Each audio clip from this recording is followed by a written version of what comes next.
최근에 제가 동영상을 몇 개 찍어서 강의하는 영상을 찍어서 올렸는데 제가 조사를 해보니까 한 3분의 1 정도가 영상을 보시더라고요. 이 오프라인에서 만나니까 그만큼 공부를 안 한다. 그만큼 공부를 안 한다. 공부를 안 하면서 꼭 보는 건 있죠. 차트는 봐요. 이놈이 언제 올라가나. 절대로 안 올라갑니다. 그래서는 안 올라가요. 지켜만 봐서는 남의 운명에 내 생사 여탈권을 맡기는 거예요. 투기와 투자는 그런 겁니다. 투자라는 것은 내가 그 대상의 가치를 올리는 역할을 해야만이. 여러분들이 삼성전자 주식을 갖고 있어요. 주주라고 한다고 가정을 한다면은 LG전자 제품 쓰겠어요? 당연히 삼성전자 제품을 사용하겠죠. 왜? 내 주가에 영향을 미치니까. 그것하고 똑같은 거예요. 내가 어떤 행위를 하느냐에 따라서 내가 투자한 대상의 가치가 오를 수도 있고 떨어질 수도 있다. 끝나고 나서 질문을 좀 받겠지만은 가장 큰 질문은 당연히 우리 KOK에 어떻게 되는 거예요? 좀 더 솔직하게 말씀드리자면 언제 올라요? 네, 이게 제일 답답하죠. 네, 뭐니 해도 이해합니다. 그 미래를 예측하는 방법이 하나가 있어요. 일단은 과거를 돌아다 봐야 돼요. 미래를 예측하려면. 두 번째는 가장 미래를 예측할 수 있는 정확한 방법은 내가 그 미래를 만드는 거예요. 이거 명심하셔야 됩니다. 아무것도 하지 않으면 아무 일도 일어나지 않는다. 자, 각설하고 과거를 먼저 봐야 된다 그랬잖아요. 과거에 우리가 KOK가 고공행진했어요. 7달러까지 0.14에서 시작해서 7달러까지 그러다가 재작년 말 작년 초부터 절벽으로 떨어졌죠. 그러면 왜 올라갔는지 왜 떨어졌는지를 여러분들이 이해를 하셔야 돼요. 혹자들은 그렇게 얘기합니다. 재단이 물량을 팔고 튀었다. 또는 상위 리더들이 털고 나갔다. 또 송가병이가 펌핑하고 덤핑해서 막대한 시세 차익을 얻었다. 맨 뒤에 얘기 같으면요. 저는 지금 감옥에 가 있어야 돼요. 네, 우리나라 경찰이 그렇게 그건 범법행위예요. 펌핑 덤핑은. 네, 그렇게 호락호락하지 않습니다. 그래서 일단 오늘은 과거를 공부하고 미래를 예측하는 거예요. 미래를 만드는 거예요. 그 중에서도 오늘의 제 강의는 미래를 만드는데 케이스 스타디용으로 와서 어떤 수익이 창출되는 것인가. 이것도 궁금해 하셔야 돼요. 네. 과거에 메인넷 이전 단계는 여러분들이 이해하기가 되게 쉬웠어요. 그리고 누군가한테 전달하려고 막 동기부여가 있었어요. 왜 그랬죠? 후원 수익, 등급 수익이 있으니까 미친 듯이 전달을 했죠. 분명한 어떤 메리트가 있었고 분명한 동기부여가 있었어요. 그리고 수익이 쉬웠어요. 이해하기가. 월 몇 프로? 채굴 수익. 일성되면 후원 수익 얼마? 등급 수익 얼마? 그러니까 내가 이해하기도 쉬웠고 누구한테 전달하기도 쉬웠어요. 그렇게 돈 넣고 돈 먹게 하지 말아라. 몇 달이면 원금 뽑는다. 이런 얘기 하지 말라고 했는데도 원금 보장 안 된다고 얘기했는데도 자기 욕심이 앞서서 그런 식으로 전달을 했어요. 그때는 쉬웠어요. 그런데 도대체 그럼 메인넷 이후 단계에 나한테 주어지는 수익이 뭐지? 어떤 게 있지? 이게 좀 헷갈려요. 그리고 동기부여가 잘 안 돼요. 이제는 사람 추천하는 건 그만해야 되는 건가 보다. 왜? 여러분들이 익숙해 있던 후원 수익, 등급 수익? 그런 게 없으니까. 그렇지 않거든요. 그렇지 않아요. 아직 메인넷 이후의 구조에 대해서 여러분들이 학습이, 공부가 덜 된 탓이에요. 자, 지금부터 시작합니다. 우리 그동안 해왔던 게 뭐죠? KOK, 플레이. 플레이는 토큰이죠. 왜 토큰이에요? 대답하셔야 돼요. 우리 다 공부했던 거예요. 메인넷이 없어서. 그럼 남의 메인넷, 남의 기술에 우리가 얹혀 살았죠. 남의 기술을 빌려다 썼죠. 남의 기술이 어떤 기술? ERC20 기술, 이더리움의 기반 기술. 여기에 KOK가 있었어요. 남의 땅에 내 집을 지은 거예요. 그러면 메인넷 이후의 단계. 이후의 단계는 K 스타디움입니다. 이거는 뭐라 그러죠? 토큰. 이건 코인. 왜 코인이에요? 내 땅에 내 집을 지은 거예요. KOK 플레이는 없어지는 게 아닙니다. 이걸 다르게 해석하시는 분들이 있어요. KOK 플레이를 말살시킨다는 표현을 누가 하던데 절대로 그렇지 않아요. KOK는 남의 기술을 빌려다 쓰는 남의 땅에 지었던 건물인데 우리 땅에다가 그대로 오는 거예요. 이 땅이 뭐예요? 그라운드 체인. 우리 땅에 내 집을 지었어요. 세입자에서 건물주가 된 거예요. 우리가 세를 내다가 이제 세를 받아요. 여기서 말하는 세라는 게 어떤 거죠? 어떤 수수료? 트랜잭션 수수료. 가스비라고 하죠. 예. 가스비를 내다가 왜 가스비라 그래요? 가스라는 뜻은 연료란 뜻이에요. 주유소를 가스 스테이션이라고 합니다. 차가 달리려면 뭐가 필요해요? 연료가 필요하죠. 똑같은 개념이 되게 쉬워요. 되게 쉬운 거예요. 그래서 가스비라고 하는 거예요. 가스비를 내다가 가스비를 세를 받아요. 자, 여기까지는 이해가 되셨죠? 그러면은 우리가 KOK 메인넷 이전 시절에 가격이 이렇게 올라갔어요. 얼마까지? 7달러까지. 요거는 가격, 뭐 가치라고 하죠. 가격. 또 하나의 얘기는 수요예요. 수요. 제일 중요한 얘기는. 토큰의 가격이 수요에 의해서 올라갔어요. 그럼 모든 가치는, 모든 가격은 수요와 공급 원칙에 준합니다. 삼척동작, 초등학생도 아는 거죠? 이건 공급이에요. 그러면 공급량을 줄이고 수요를 불러일으키면 돼요. 거꾸로 공급량만 줄인다고 해서 가격이 올라가느냐? 절대로 그렇지 않습니다. 공급을 줄이고 반드시 수요를 불러일으켜야 돼요. 우리는 어떻게 공급을 줄였어요? 처음에 5억 개, 1차년도, 4억 개, 3억 개, 2억 개, 1억 개 해서 15억 개를 시장에 유통시키겠다고 했죠. 그러면 지금 4년 차니까 3년 동안 한 이만큼 정도가 발행 내지 유통되었다고 가정할 수 있어요. 정확한 수량은 저도 모릅니다. 대략적으로 백서에 의하면 그렇죠. 그러면서 공급량을 줄였는데 요것만 발행 수량만 줄였느냐? 아니에요. 여기에 포함 가중해서 첫 번째 채굴률을 감소시켰어요. 채굴률이라는 건 뭐예요? 여러분들의 채굴 수익. 처음에 12%, 그러다가 9%, 7%, 지금 몇 프로? 3.8%. 이 얘기는 뭐예요? 4년 차니까 또 반감기가 오겠네? 이렇게 배웠죠? 이렇게 알고 시작했죠? 예. 그러면 분명히 모릅니다. 2%대 정도로 아마 조만간 내려갈 가능성이 많을 거예요. 잘은 모릅니다, 저도. 근데 원래 이렇게 설계가 돼 있던 거예요.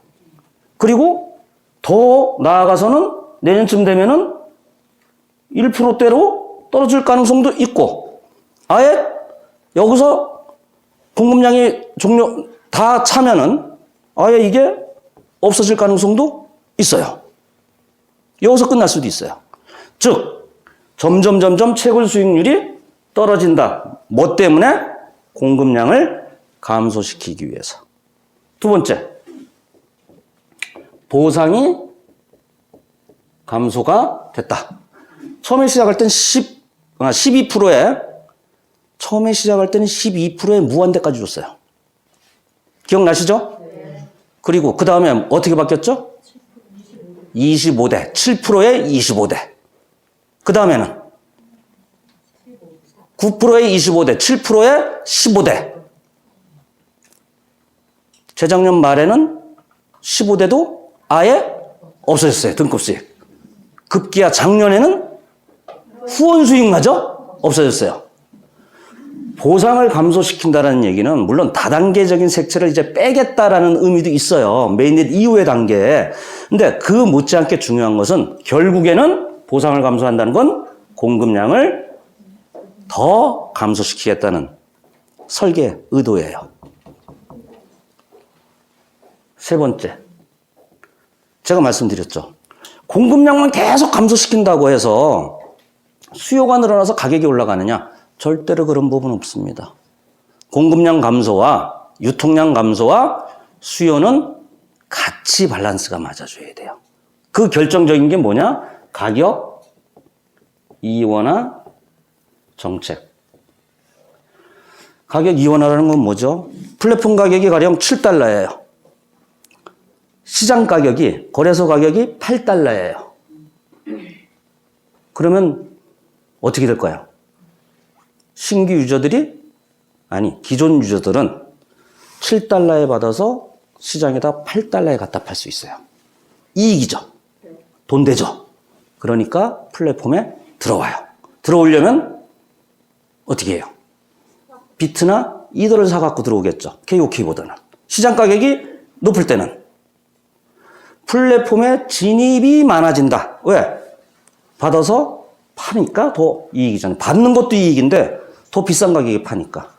그러다 보면 많이 파니까, 많이 갖다 파니까 시장 가격이 떨어질 수 있죠. 여긴 7달러가 고정이라고 가정하는 거예요. 그럼 시장 가격이 6달러로 떨어졌어요. 그럼 여러분들은 뭘 사죠? KOK를 사서 집어넣죠. 왜? 6달러에 사서 플랫폼에 넣으면 7달러로 인정해 주니까. 요걸 가지고 차익거래, 재정거래, 아비트레이션이라고 해요. 제가 먼저 번에 와가지고 탐앤탐스 코인을 예를 들었을 거예요. 탐탐 코인이라고 있어요. 탐앤탐스라는 프랜차이즈에서 발행한 탐탐 코인이 있는데 시장 가격이, 거래소 가격이 약 한 4원 정도가 돼요. 지금 얼마인지 모르겠습니다. 한 4원 정도고 이것을 사다가 충전을 시키면은 8원으로 인정을 해요. 2배로. 그러니까 5만 원어치 사가지고 충전을 시키면 10만 원으로 인정을 하니까 결과적으로 절반 가격에 커피를 사 먹을 수 있어요. 그러면 탐앤탐스가 왜 이런 또라이 짓을 할까? 아니에요. 다 이유가 있어요. 코인의 수요를 불러일으켜요. 첫 번째. 두 번째, 반절 가격에 커피를 사 먹을 수 있으니까 유저가 들어와요. 소비자가 들어와요. 세 번째, 여러분들 충전해서 10만 원짜리 충전해 놓으면은 10만 원 그날 다 써요? 아니요. 어떤 사람은 한 달도 가고 1년도 가요. 즉, 충전된 자금은 탐앤탐스를 금융회사로 만들어요. 이걸 잘 쓰는 회사가 스타벅스입니다. 스타벅스는 커피 파는 프랜차이즈 아니에요. 금융회사예요. 금융회사. 맥도날드는 햄버거 파는 회사가 아닙니다. 부동산 회사예요. 예, 부동산으로 돈 버는 데예요. 이 개념을 이해하셔야 돼요. 우리가 그 개념을 이 가격 이원화 정책으로 했다. 즉, 플랫폼 가격이 올라가요. 6달러에서 7달러로 올라가요. 그렇게 되면은 시장 가격이 싸니까 KOK를 사서 집어넣게 되죠. KOK의 수요가 올라가죠. 수요가 올라갑니다. 동시에 6달러에서 7달러로 플랫폼 가격이 올라갔으니까 뭐가 감소가 돼요? 공급이 감소가 됩니다. 여러분들 어제 2개 봤던 게 7달러로 올라가 버리면은 6달러에서 7달러로 올라가 버리면 2개 봤던 게 오늘 1점 뭐 몇 개로 떨어집니다. 얘기 뭐죠? 공급을 줄이는 동시에 수요를 불러일으켰다. 요거 이해되세요? 네. 대답이 없어. 이러면 안 돼. 공급을 줄이는 동시에 수요가 올라가게 하는 정책이 이원화 정책이었어요. 아까 탐앤탐스 얘기했잖아요. 예. 자, 이래서 가격이 계속적으로 올라갔던 거예요. 즉, 이건 뭐였다? 수요였다. 이 수요는 뭐다? 투자 수요. 투기적 수요. 투자 수요였어요. 사놓으니까 올라가네? 그러면 더 집어넣어야지? 그러니까 또 수요가 일어나네? 계속적으로 선순환이 돼가지고 계속 올라갔던 거예요. 근데 왜 지금 이렇게 떨어졌느냐? 이것까지는 이해가 어느 정도 된다고 가정을 하고, 그럼 왜 떨어졌느냐? 간단해요. 공급보다 매도량이 많으니까, 수요가 작아졌으니까, 수요가 없으니까. 재작년 12월에 우리가 다단계도 없애고 이 공급량을 감소시키기 위해서 보상을 감소시키면서 등급 수익을 없애면서 이 난리가 터졌어요. 작년 초부터. 그러면서 많은 사람들이 이제 KOK 재미없다. 등급 수익이 없으니까 딴 데 갈아타자. 갈아탈 때 자기만 갈아타는 게 아니라 많은 사람을 데리고 나갑니다. 또 가서 좋은 소리 하는 게 아니라 온갖 악소문을, 악재를 터뜨리면서 시장에 던져버려요. 왜? KOK를 망하게 하거나 가격을 하락시켜야 자기가 옮겨간 것에 대한 합리를 주장할 수 있기 때문에. 그래서 일부 리더들이 팔고 튀었다라는 얘기가 결코 틀린 말은 아니에요. 그 와중에 우크라이나 전쟁이 터졌어요. 작년 초에. FTX 사건, 루나테라 사건, 급기야 금리 인상, 자이언트 스텝을 밟게 됩니다. 네. 게다가 재단과 운영사의 불협화음과 엇박자가 났어요. 하여튼 온갖 악재란 악재는 내부적으로, 외부적으로, 외부 환경에서 터질 만한 것은 다 터졌어요. 제가 왜 강의를 못 했는데요? 제가 왜 여러분들 앞에 유튜브 줌을 왜 못 찍었는데요? 거기에다가 경찰 조사가 시작됐어요. 작년 4월에. 벌써 1년 됐어요. 압수수색 받았잖아요. 이제 알만한 사람들이 다 아니까 제가 말씀드리는 거예요. 압수수색 받았잖아요. 그럼에도 불구하고 당당하게 전 KBS 추적 다큐멘터리에 출연을 해서 KOK는 그런 게 아니다라고 항변을 했어요. 5월 달에 행사 강행했어요. 변호인단은 절대로 하지 마십시오. 안 됩니다. 말토시 하나를 가지고 문제를 삼습니다. 그래서 5월 달 행사 이후로 제가 마이크를 안 잡았어요. 7월 달이 마지막이었을 거예요. 점프업 세미나가. 그러다 보니까 내부적, 외부적 요인으로서 복잡한 데다가 저도 눈앞에 안 보이니까 이거 송가병이도 먹고 튀었나? 뭐 이런 소문도 정말 돌았었죠. 그런 것이 계속적으로 가격이 빠지게 한 이유예요. 내부적, 외부적 환경 때문에. 공감하시나요? 네. 이걸 이해를 하셔야 돼요. 그러면 이건 지난 과거일 뿐이고 지금 0.07달러, 100분의 1이에요. 딱 100분의 1이에요. 공교롭게도. 여기서 어떻게 수요를 불러일으키느냐. 수요라는 건 뭐라 그랬어요? 가격, 가치라는 얘기 했잖아요. 가격을 어떻게 끌어올리느냐. 이것도 간단하잖아요. 공급보다 공급을 줄이고 수요를 불러일으키면 되잖아요. 여기처럼. 그래요, 안 그래요? 자, 수요를 불러일으킨다는 것은 이 수요와 이 수요가 달라야 됩니다. 이 수요는요, 이 투자 수요는 이 물량은 언제든지 시장에 내던질 수 있는 잠재 물량이에요. 불안한 물량이에요. 여차하면 꺼내서 팔아요. 그게 그 결과가 지금 이거란 말이에요. 유통량 관리가 안 된 거죠. 예. 그럼 유통량 관리를 해야 돼요. 이 물량을 여하이 이 공급을 유통량입니다. 묶어야 돼요. 그 방법은 이 물량을 그라운드 체인에 커뮤니티 풀에 넣는 겁니다. 왜? 이 안에 들어가면 해지가 안 돼요. 해지가 안 된다는 것은 시장에 풀려나올 개연성이 극히 희박하다. 희박하다. 넣습니다. 지금 몇 개 들어가 있죠? 4억 한 2천만 개죠? 그럼 12억 개가 나왔다고 가정을 하고 백서대로 한다면 4억 2천만 개면 한 30% 좀 넘겠죠? 근데 이 물량 가지고는 안 돼요. 뒤에서 정소라 사장이 그 데이터까지 나오는지 모르겠지만 바이낸스 체인, 성공한 체인들이에요. 성공한 메인넷 체인들. 바이낸스 체인, 폴리곤, 폴카닷. 바이낸스는 97%가 묶여 있어요. 락업이 돼 있어요. 그러니까 가격이 안정적으로 상승하는 거예요. 폴카닷, 폴리곤은 약 65에서 70%가 락업이 돼 있어요. 스테이킹이 돼 있어요. 적어도 우리도 60에서 70% 정도는 아니면 최소한 절반 이상은 락업이 돼 있어야 된다. 그게 유통량 관리입니다. 네, 그렇게 갈 거라고 보여요. 왜? 이 메인넷에 지금 들어올 게 싱글 스테이킹 기능이 들어와요. 뭐죠? 이것도 하나의 스테이킹 풀이고 이것도 이 커뮤니티 풀, 이것도 하나의 스테이킹 풀이에요. 근데 이거는 해지가 안 돼. 요거는 해지가 돼.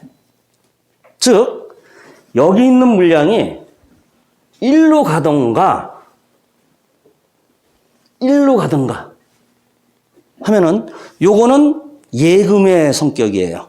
3개월짜리, 6개월짜리, 1년짜리, 뭐 2년짜리도 있을지 모르겠습니다만은 나와봐야 알겠지만은 이자율이 달라요. 그리고 만기가 되면 여러분들이 원금 수량을 찾아갈 수 있어요. 요거 좀 마음 편하죠? 여러분들이 선택하시는 거예요. 유리한 대로. 어찌됐든 양쪽 다 어떤 역할을 한다? 유통량을 락업 시키는 역할을 한다. 조절을 한다. 공급을. 그런데 중요한 건 공급만 조절을 해서 유통량만 조절을 해서 가격이 안 오른다 그랬죠. 수요를 먼저 불러일으켜야 된다는 그랬죠. 아니, 수요를 불러일으켜야 되는데 이 수요는 여기의 수요와 다른 시장 수요가 돼야 됩니다. 시장 수요, 경제 수요. 돈 벌려고, 그러니까 투자 수익, 차익 거래를 위해서 아니면 싸게 사서 비싸게 팔으려고 저기처럼 하는 게 아니라 자기네 사업을 위해서 여기에 우리의 KOK처럼 이렇게 D앱들이 들어옵니다.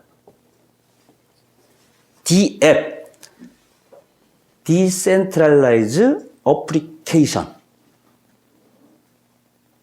간단한 용어는 알아두세요. 그럼 D앱도 모르는데 Decentralized Application은 뭐야? 어플리케이션은요, 여러분들 핸드폰에 어플리케이션이 있어요. 그러면 어플리케이션만 가지고 구동이 돼요?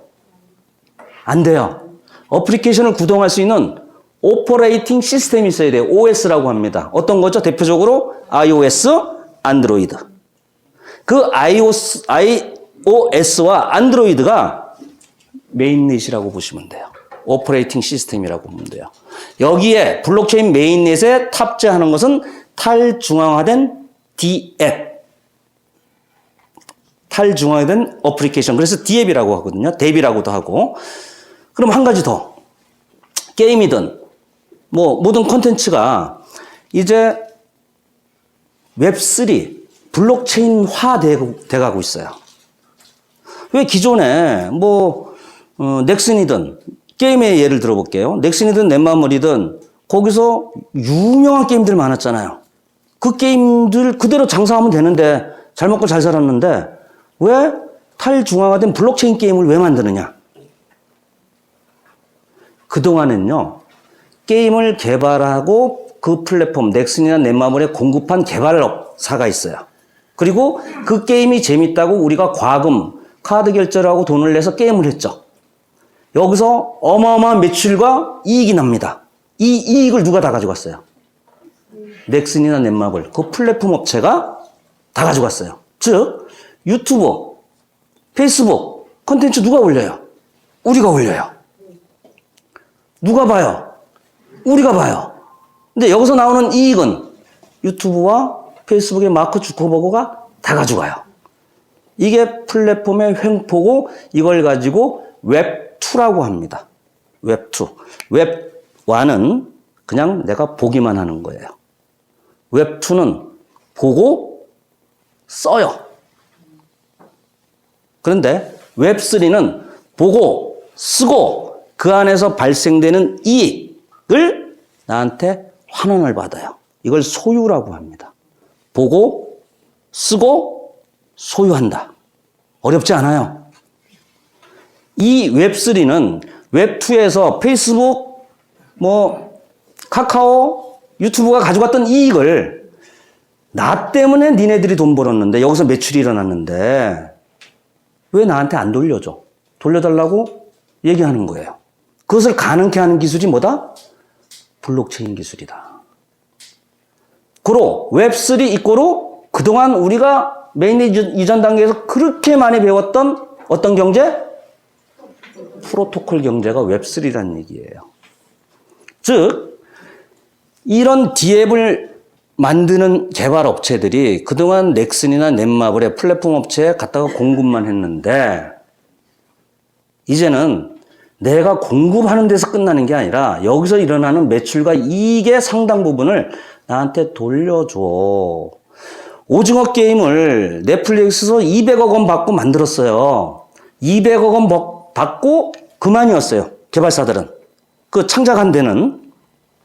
그리고 우리가 넷플릭스에서 오징어 게임을 봤죠. 근데 넷플릭스는 얼마를 벌어갔어요? 1조 800억을 벌어갔어요. 그거를 니네 벌어가는 거를 제작업체 나눠주고 우리 소비자한테도 나눠줘. 그게 웹3예요. 웹3. 그래서 다 이렇게 D앱들이 들어오는 거예요. 또 하나 이유가 블록체인으로 만들면 카피가 어려워집니다. 여러 가지 이유로 이런 블록체인 D앱을 어플리케이션을 만드는 거죠. 이런 사람들이 들어와서 이게 KOK 플레이하고 똑같은 거예요. 이런 D앱들이 들어와서 자기네들이 경제 활동을 합니다. 자기네 토큰을 주고받고 결제하고 하는 행위를 우리 KOK하고 똑같이 해요. 그럴 때마다 뭐가 발생돼요? 트랜잭션 수수료, 가스비가 발생되죠. 근데 그 기술은 우리 거라 그랬죠. 우리 땅에다가 얘네들이 세 들어 사는 거예요. 우리한테 세를 줘야 돼요. 그게 가스비예요. 우리가 이 ERC20에서 들어 살 때 하루에 40억 가까이 가스비를 지출한 적도 있어요. 30매력이 된답니다. 그걸 우리가 이제 얘들한테 우리가 받는 거예요. 그 가스비를 몽땅 이 기업 풀에, 커뮤니티 풀에 넣은 사람들한테 보상으로 돌려줍니다. 커플. 제가 지금 써내려가는 것 하나하나가 메인넷 이후 구조에 수익을 낼 수 있는 종목 항목을 말씀드리는 겁니다. 이런 식으로 하게 되는 거고, 또 방법은 여러 가지가 있어요. 지금 0.07이에요. 여기에 많으신 분들을 갖다 놓으면 되겠죠. 아니면 채굴 자산 많으신 분들을 갖다 놓으면 되겠죠. 일로 갖다 놓어도 되고, 스테이킹으로 갖다 놓어도 되고, 커뮤니티 풀로 갖다 놓어도 돼요. 예, 넣으시면 돼요. 그럼 어떤 차이가 있느냐? 얘는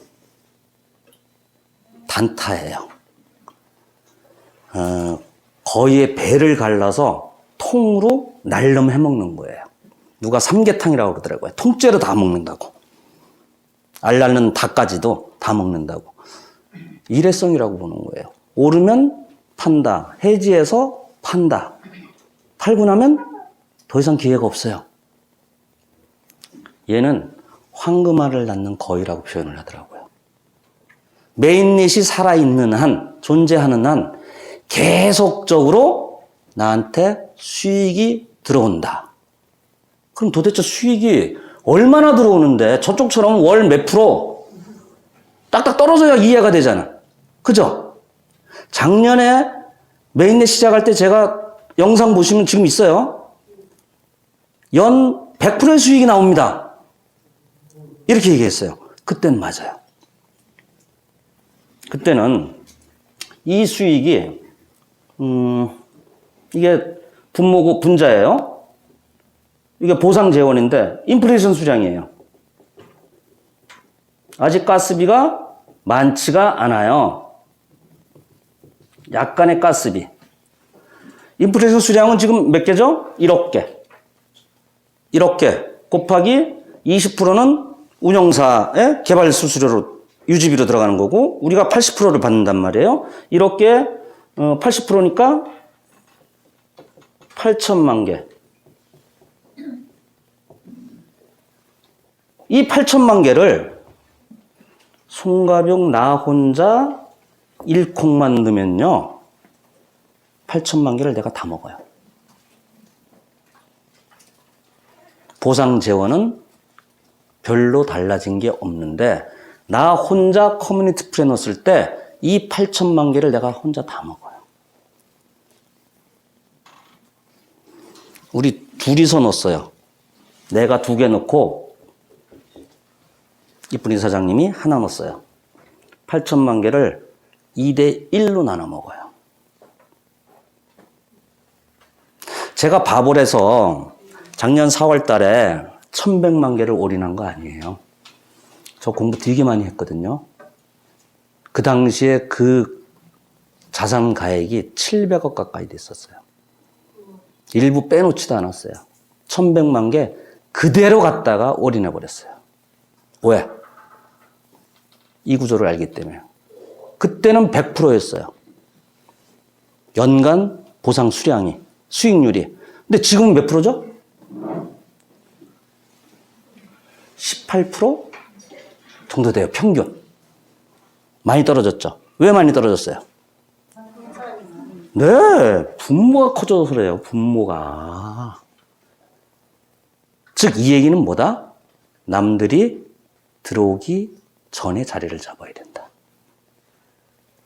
남들이 들어오기 전에 자리를 잡아야 내가 하루라도, 한 개라도 더 많이 받는다. 이제 여기에 들어올게. 첫 번째, 2%에서 6%로 올라갔어요. 하지만 보상이, 수량이 약 2배 정도는 더 올라갈 것 같아요. 6개월 동안. 그리고 D앱이 들어오면서 지금 미미했던 가스비가 계속적으로 많아지겠죠. 여기 무조건 수량입니다. 보상 수량이 많아져요. 보상 수량이 많아진다는 건 뭐죠? 수요가 많아진다는 거예요. 수요. 어떤 수요? 시장 수요. 팔려나가는 수요가 아니에요. 팔려고 대기하고 있는 수요가 아니라 경제 수요. 자기들이 먹고 살기 위해서 자기네들의 경제활동, 자기들의 생태계를 위해서 어쩔 수 없이 우리가 이더리움을 샀던 것처럼 KOK를 사서 가스비를 지출해야 된다. 우리한테 세를 내야 된다. 이런 경제 수요가 계속 발생이 된다. 그러면 그것이 역시 가스비로 양이 많아진다. 다시 얘기할게요. 가스비 양이 많아진다는 것은 수요가 많아진다. 수요가 많아진다는 것은 가격이 올라간다. 그 다음에 뒤따르는 건 뭐예요? 이제 투자 수요가 들어옵니다. 올라가네. 팔려고 1달러만 되면 팔려고 대기하고 있다가 아닌데 이거 조짐이 바뀌는데 그러면 좀 더 살까? 투자 수요가 일어나요. 급기야 이제 기관들이 들어와요. 고래들이 들어옵니다. 고래들이 들어와서 그때쯤 되면 가격이 좀 더 올라가 있다고 가정을 하죠. 고래들은요 다 사서 일로 들어오든가 일로 들어와야 돼요. 뭉태기로 사게 돼 있습니다. 뭉태기로. 요 터닝 포인트, 턴 어라운드라고 하죠. 변곡점이 언제이냐.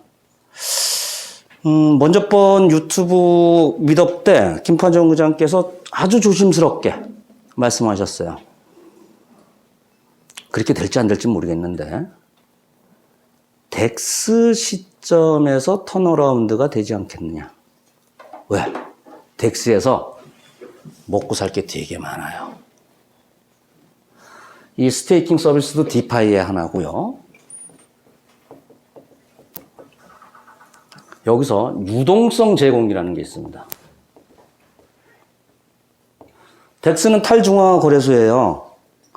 우리가 일반적으로 아는 거래소는 CEX, Centralized, 중앙화 거래소고, 덱스는 누군가가 중심이 없는 그냥 블록체인상에서 서로 주고받고 교환하는 거예요. 뭔가 교환을 하려면 상대가 있어야 돼. 내가 KOK를 가지고 비트코인으로 바꾸겠다. 아니면 NST로 바꾸겠다. 이더로 바꾸겠다. 그럼 누군가 이더를 내놔야 되고 누군가 비트를 내놔야 돼요. 또 난 KOK 비전이 더 커서 난 비트를 가지고 KOK를 더 살래. 중앙화 거래소에서 살 수도 있어요. 근데 덱스에서 사게 되면 KOK를 또 누가 내놔야 돼. 이걸 유동성 제공자라고 합니다. 그 제공자들한테 또 높은 수익을 줘요. 이걸 가지고 LP 토큰이라고 합니다. 우리의 덱스 이름은 아테네 스왑이에요. 아테네 스왑으로 명명을 했어요. 그리고 아테네 스왑에서 LP 토큰의 이름은 루이 토큰입니다. K 스타디움은 어떤 운동장이라는 뜻이잖아요. 예. 아테네는 뭐예요? 그리스의 신화에 있는 경기장이나 하여튼 그런 걸 의미하죠. 루이는 그때 마라톤에서 1등한 사람의 이름이래요. 루이스인가 뭐 그런 사람이. 그래서 이렇게 어떤 스토리가 연계되도록 저희가 명명을 한 거예요. 미디움에서. 즉 덱스가 있어요. 또 있어요.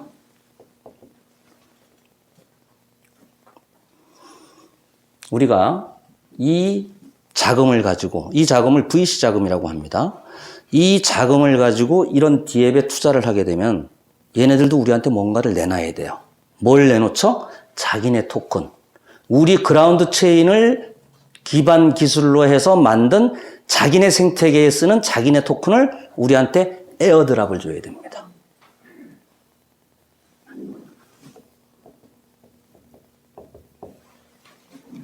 이거 굉장히 중요한 얘기거든요. 여러분들 ICO라는 거 해보셨고 또 프리세일, 프라이빗 세일 뭐 이런 것을 많이 샀을 거예요. 성공해 보신 적이 있나요? 아마 극히 드물 겁니다. 왜 극히 드무냐?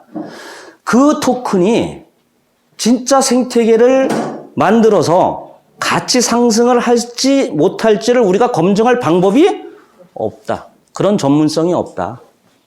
그런데 지인 말만 듣고 얘 이거 사면은 이게 대박이 나서 상장되면 100배, 200배가 오른대. 그런 거 봤어요? 왜? 검증 안 된 걸 샀기 때문에 그런 거예요. 그런데 이 에어드랍을 해주는 디앱은요, 우리의 투자 디앱이에요.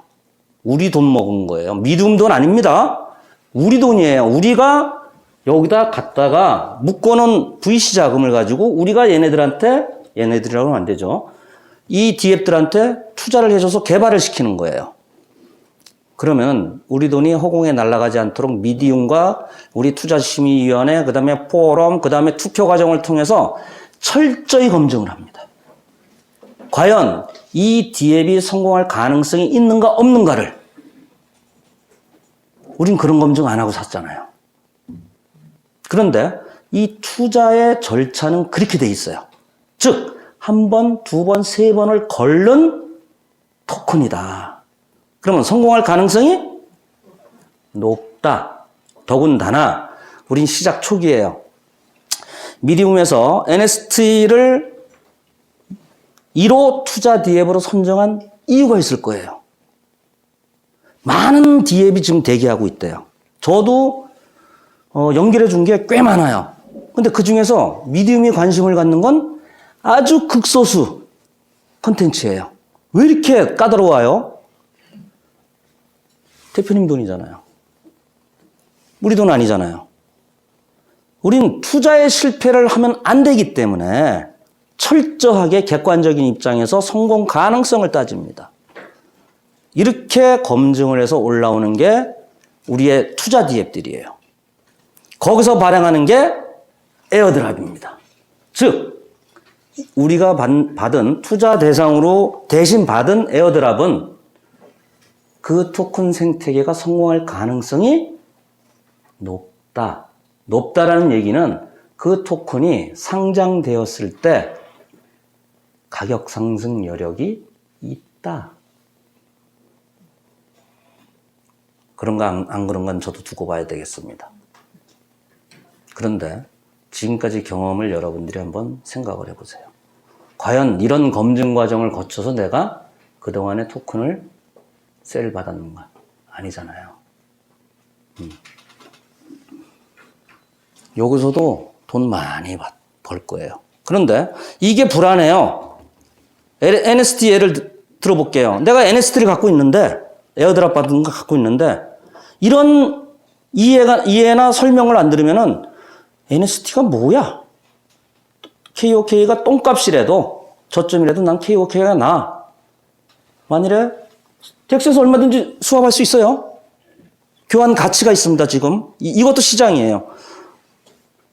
수합을 해서 넘겼어요. 그리고 KOK를 받았어요. 그런데 정말 NST가 3분기에 상장이 돼가지고 몇 배가 튀어버렸다. 그럼 땅을 치고 후회할 일이잖아요. 이런 일이 생길 겁니다. 우리는 많은 디앱 중에서 단 몇 개만 성공을 해도 킬러 콘텐츠 하나만, 킬러 디앱 하나만 나와도 굉장한 가스비가 나옵니다. 자, NST 예를 들어볼게요. 제네오 드래곤 게임을 하려면은 NST를 사서 들어가야 되는데 NST는 시장에 상장이 안 돼 있어요. 그러면 NST를 구입할 수 있는 방법은 뭐예요? 내가 거래소에서 KOK를 사서 덱스에 들어가서 NST를 바꾸고 거기서 게임을 하려면 NDX? 맞아요? XDS. 헷갈립니다. XDS라는 그 안에 거버넌스 토큰이라고 해야 되나? 그 안에 게임용 토큰이 있어요. 그걸로 또 교환을 해야 돼요. 그리고 레벨을 올리려면 또 뭐죠? XDC? 네. XDC로 나보다 전문가라니까. 또 교환을 해야 돼요. 레벨을 올리려면. 그런 식으로 벌써 게임 한번 하려고 트랜잭션이 몇 번이 발생이 돼요. 그죠? 그리고 거기서 게임에서 P2E니까 돈을 벌 거 아니에요. 그러면 역순으로 들어와야 돼요. 역순으로 나와야 돼요. 이것이 다 트랜잭션 수수료가 우리한테 발생이 되는 거예요. 그게 보상으로 계속 들어가는 거예요. 자, 우리는 우리의 메인넷이 왜 성공할 수밖에 없는가? 기술력 좋다. 이거 우리 얘기예요. 지금 기술력 좋습니다. 확장성 좋아요. 우리 15,000 TPS라고 공인 받았어요.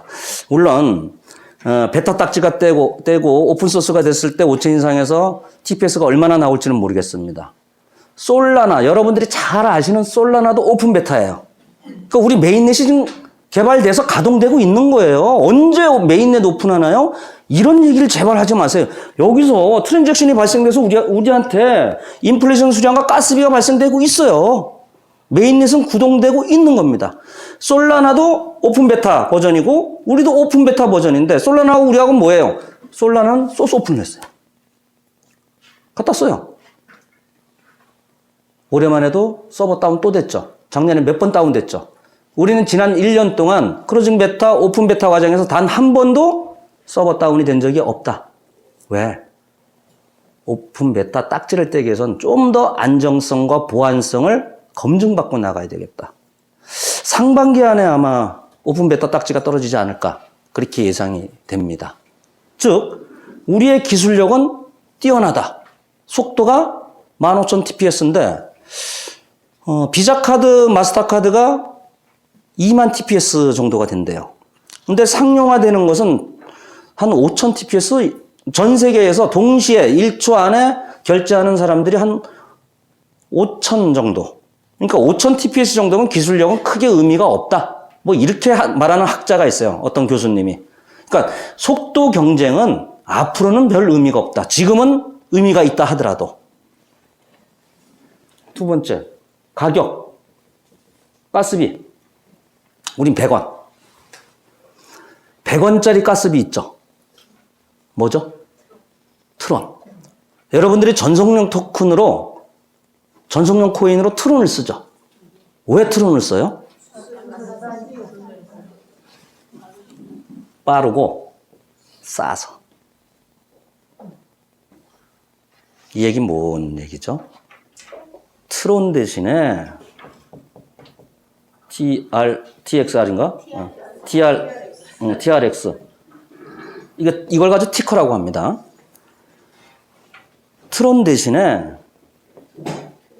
KOK, 아니죠. 이제 KOK가 아니라, 메인넷 코인이 K 스타디움으로 티커가 바뀝니다. 상장이 되면은. 예, 메인넷 코인이. 예. K 스타디움 코인이 전송용 코인으로 바뀔 수가 있다.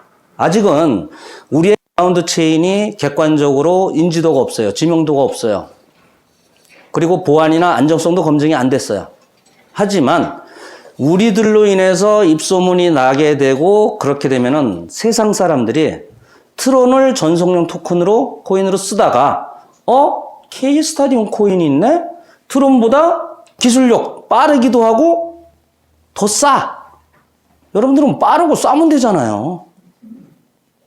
그러면 우리 KOK가 전송용 토큰으로 선택받을 수도 있다.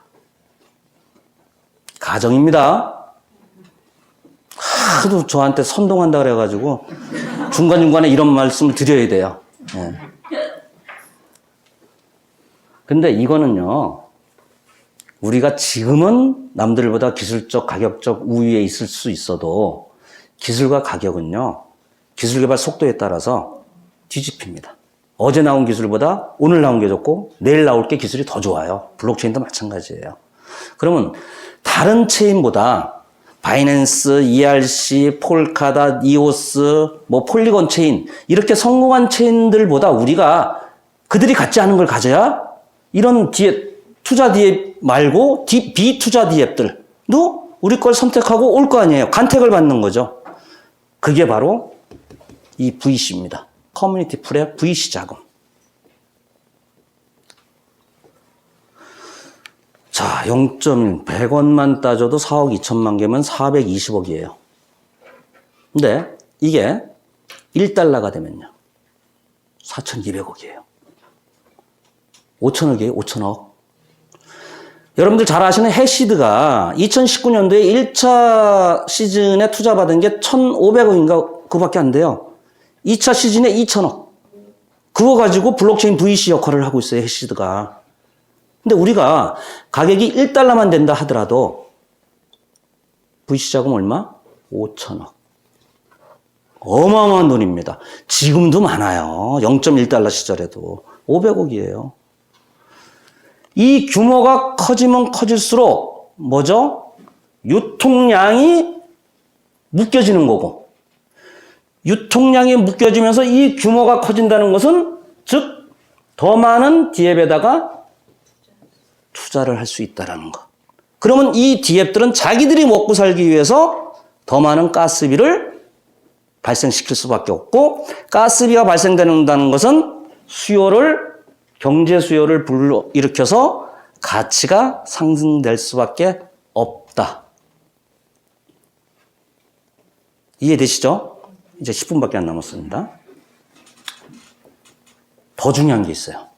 남들한테 없는 거. 어쩌면 VC 자금이 우리 손에 있는 것보다 더 중요한 거. 아, 똑똑하다. 이게 가장 강력합니다. 이게. 우리한테는 그럼 투자받는, 우리의 투자금만 노리는 그런 디앱들만 들어오겠네요? 아니요. 그런 디앱도 있고요. 그런 디앱들은 우리한테 에어드랍을 해줘야 되고요. 비투자 디앱들도 있어요. 우리가 ERC20 기술을 선택할 때 비탈릭이 우리한테 투자해줬어요? 아니요. ERC 기술이 좋아서 우리가 그냥 갖다 쓴 것 뿐이에요. 우리가 소스 오픈 되면은 투자와 관계없이 우리의 체인을 갖다 쓰는 비투자 일반 디앱들이 있을 수밖에 없다. 왜? 유저가 있기 때문에. 폴리곤이, 바이낸스가, 폴카닷이, 이오스가 돈 주고 사람 줘요? 아니요. 우리는 돈도 주고 사람도 줘요. 돈 안 줘도 사람이 들어가요. 왜? 우리의 디앱이 되면은 우리한테 가스비를 주잖아요. 그것이 가령 어떤 게임이다. 여행이다. 아니면 무슨 쇼핑몰이다. 예를 들어서 이런 디앱들이 들어오면 우리한테 가스비를 주는데 내가 어차피 쇼핑할 거 거기서 쇼핑하고 어차피 사용할 거 거기서 사고 어차피 여행 갈 거 거기서 여행 가고 그러지 않겠어요? 왜? 나한테 이득이 되니까. 그러면 우리의 유저들이 이 D앱에 마중물이 돼주는 거예요. 자, NST 얘기가 자꾸 나오는데 우리 1호 D앱이니까 그런 거예요. 1300명 CBT, 크로징 베타 서비스를 신청받는데 200명은 사실 더 늘렸어요. 그런데 15,000명이 들어왔어요. 15,000명. 자기들도 개별적으로 마케팅 홍보를 했어요. 하지만 상당수가 우리 KOK 멤버들이 신청을 한 걸로 알아요. 근데 더 중요한 것은 세상에 70%가 외국이에요. 70%가. 제 산하 계정이 지금 140만 명이 가까워졌어요. 여러분들 몇만 명 있는 거 가지고 뿌듯하시죠? 물론 지금 큰 의미가 없다고 보죠? 안 그래요. 이 계정 수는 활성화 계정 수하고는 다른 개념이지만 전체 계정 수가 커지면 커질수록 활성화 계정 수도 커지는 법입니다. 그만큼 우리 유저들이 비투자 D앱에 마중물 역할을 해주게 됩니다. 이거 우리 유저들 보고 들어와요. 우리 체인 씁니다. 그럼 자기들이 사업하기 위해서 우리한테 가스비를 납부할 수밖에 없어요. 그럼 점점 수요는 불러납니다. 그리고 이 수요 다음에 투자 수요가 들어오고 큰 손들이 들어온다. 큰 손들이 들어와서 스테이킹으로 들어가든 커뮤니티 풀로 들어가든 뭉태기로 사서 넣을 수밖에 없다. 수익성과 안정성만 검증되면 되는 거죠. 생각나는 대로 적어봤습니다. 이제 마지막. 아까 동기부여 처음에 제가 말씀드렸잖아요. 이 당시는 한 명 추천하면 뭐가 있었는데 여기는 없잖아. 고작 리퍼럴 100달러 주는 거, 100달러 상당의 마일리지 주는 거, 그것보다 어찌 보면 더 큰 게 있어요. 더 큰 게. R2입니다. R2E. 리퍼럴 투 on. 내가 추천을 했어요. 사장님이 쇼핑을 합니다. 게임을 합니다. 게임할 줄 몰라도 손자 시킬 거예요. 왜? 돈이 되거든. 분명히 시킬 겁니다. 자기 못해도. 어디 가서 뭘 사요.